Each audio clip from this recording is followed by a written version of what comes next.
Welcome back to NLI. In our video today, our focus is going to be on the distinction between cash flow insolvency and balance sheet insolvency. Before I explain the distinction between cash flow insolvency and balance sheet insolvency, I want us to appreciate that there are two tests used to determine whether a company is insolvent.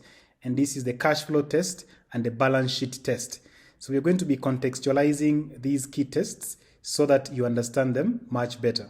As you can see on your screen, the distinction between cash flow insolvency and balance sheet insolvency is very clear, and it is important for you to be able to read through a situation and come to a conclusion that this is a cash flow insolvency situation and not a balance sheet insolvency situation. So when we say a company is cash flow insolvent, what we mean here is that the company is unable to pay its debts as they fall due. We may have company A. Company A has taken out loans from financial institutions and it has been paying back on certain debts, but over time, the company starts to fail to pay back its debts as they fall due. On the other side of balance sheet insolvency, we may have a situation where the value of a company's assets is less than the amount of the company's liabilities. And of course, when we talk about assets, these could be equipment, it could include cash, the money that the company has. When you evaluate the assets of the company, they are actually less than the amount of liabilities. And liabilities could be accumulated payments. So you can look deeper so that you understand the distinction between assets and liabilities. But that is what balance sheet insolvency is all about. In fact, when it comes to cash flow insolvency, which we explained earlier, here the approaches and options you may take to assist the company are very different. So if it is loans that the company is unable to pay back on time, you may consider going to the bank and renegotiating the loans so that they are restructured for the benefit of the company. On the side of balance sheet insolvency, if a company already has a fundamental problem, assets are less than liabilities, going to get a loan to pay off a previous loan is not even a solution. It will not take away the fact that the company is still insolvent.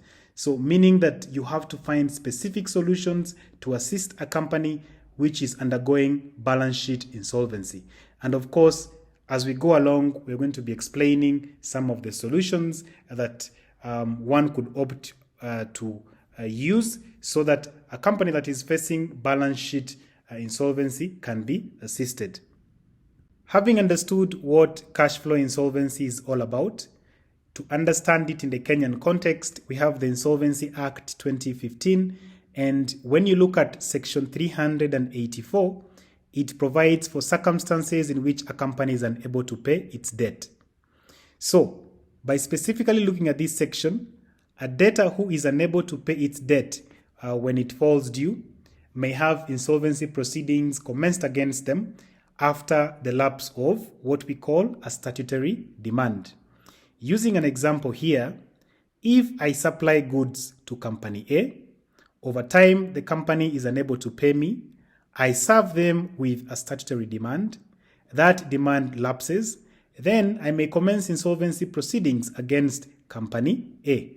But one of the key requirements as per section 382 subsection 2, the debt threshold must be up to 100,000. So the money that company A is supposed to pay me has a threshold. So if company A is supposed to pay me 100,000 and above, then I can commence insolvency proceedings against that particular company. The other key thing we need to appreciate is that as I commence these insolvency proceedings, I must provide documentary proof of the debt. So that is how you can be able to contextualize issues of non-payment when it comes to companies and creditors, and the creditors could be suppliers or financial institutions, depending on the context. In our next video, we're going to be simplifying administration in the Kenyan context. If this video has helped you, consider giving it a thumbs up so that it becomes visible to the next person who might find it useful. You can also follow us on our Twitter handle for active engagement. Thank you so much. See you next time.